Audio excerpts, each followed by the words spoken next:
विभागों द्वारा उत्तर प्रदेश परिवहन निगम की ऑनलाइन साइट को हैक किया गया, जिसके बाद तमाम तरीके की दिक्कतें शुरू हो गई। हमारे साथ बात करने के लिए मौजूद हैं उत्तर प्रदेश में परिवहन मंत्री दयाशंकर सिंह। ऑनलाइन साइट को हैक किया गया है, टिकटों के साथ साथ कहां पर इसका असर पड़ा है सर? नहीं, ये तो सभी हमारे जो परिवहन निगम की जितनी हमारी गाड़ियां हैं सब पर असर पड़ा है, क्योंकि हम लोगों ने 100% जो है ऑनलाइन मैंने ई मशीन से टिकटिंग करते थे और एक साथ जो है पूरे हैक हो गया है, पूरी डाटा उसका जो है डिस्ट्रॉय हो गया है। तो ये कहीं ना कहीं कोई बहुत बड़ा हैकर होगा या कोई बहुत बड़ा फॉल्ट है। अभी हम लोग तत्कालिक व्यवस्था मैनुअल के किए हैं, 1 महीने तक के मैनुअल की व्यवस्था की गई है और इसकी जांच कराई जा रही है कि ये क्यों हुआ है, कैसे हुआ है, इसके पीछे कौन है, और इसका एफआईआर भी दर्ज करा दी गई है। विभागीय जांच भी हो रही है, इसको सही तथ्य सामने आने पर इस पर कार्रवाई की जाएगी। फिलहाल सर अभी तक कोई ऐसी जानकारी मिल पाई है कि इसमें कौन लोग शामिल हैं? क्या विभाग का कोई ऐसा है या फिर बाहरी? अब विभाग का नहीं, अब ये तो जो कंपनी वाले कहते हैं कि कोई हैकर है जो हमको ब्लैकमेल कर रहा है, उसने किया है। तो इसकी सही तथ्य तभी हो पाएगी कि पूरी कमेटी जांच करे, जांच करके तथ्यों को लाए। तब तक के लिए हम लोगों ने मैनुअल व्यवस्था, क्योंकि यात्रियों को परेशानी न हो, इसके लिए मैनुअल सिस्टम अभी हम लोग 1 महीना के लिए लागू कर दिए। निकाय चुनाव को लेकर लगातार आप जनसंपर्क अभियान भी कर रहे हैं, लोगों के बीच में पहुंच रहे हैं, क्या लग रहा है कितना समर्थन मिल रहा है सर? देखिए, भारतीय जनता पार्टी को सामने से कोई चुनौती नहीं है। कहीं कहीं हमारे ही कार्यकर्ता कहीं खड़े हुए हैं, क्योंकि उनको हम लोग अभी कल तक का भी टाइम है, मना रहे हैं और मान भी जाएंगे। क्योंकि पिछली बार 17 नगर निगम में से हम लोग 14 जीते थे।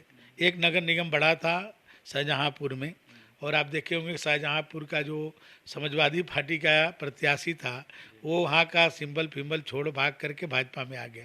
तो आज समाजवादी पार्टी के पास प्रत्याशी नहीं मिल रहे हैं और इस बार भाजपा 17 के 17 नगर निगम जीतेगी और 200 नगर पालिकाएँ हैं। पिछली बार भी सर्वाधिक हम जीते थे, इस बार 200 के 200 जीतेंगे। अच्छा, दूसरे दल के लोग मंत्री जी भारतीय जनता पार्टी में आ रहे हैं, ठीक बात है, लेकिन इस बार भारतीय जनता पार्टी ने निकाय चुनाव में 350 से ज़्यादा मुस्लिम प्रत्याशियों को टिकट दिया है। एक बड़ी पहल मानते हैं इसको? देखिए, भारतीय जनता पार्टी कभी जाति और मजहब और क्षेत्र के आधार पर निर्णय नहीं करती है, कार्यकर्ताओं के ऊपर निर्णय करती है, वहाँ के वर्तमान परिस्थितियों के आधार पर निर्णय करती है। तो इसलिए भारतीय जनता पार्टी पहले भी जहाँ पर जीतने की संभावनाएं रहती है, वहाँ पर मुस्लिम प्रत्याशियों को भी खड़ा करती रही है।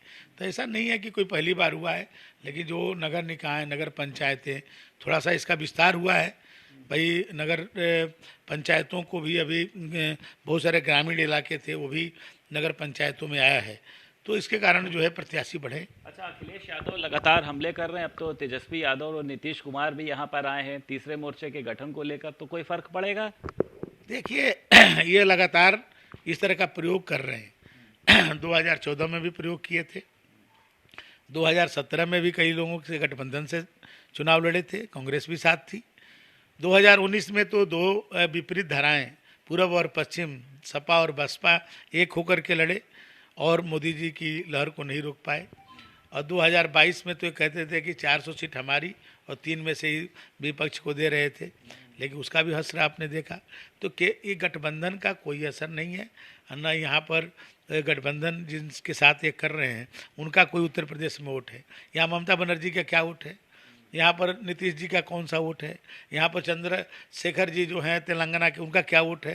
तो ये केवल बस जो है, क्योंकि यहाँ से उनका जनाधार खोते जा रहे हैं, तो अब जो है जो जिसका कोई यहाँ अस्तित्व नहीं है, ऐसे लोगों के साथ गठबंधन कर रहे हैं। बहुत शुक्रिया सर। उत्तर प्रदेश सरकार में परिवहन मंत्री दयाशंकर सिंह हमारे साथ मौजूद थे और उनका कहना यह है कि इस निकाय चुनाव में सभी सीटों पर भारतीय जनता पार्टी कमल खिलाने जा रही है। लखनऊ से वीडियो जर्नलिस्ट आशीष के साथ संदीप खेर, भारत समाचार।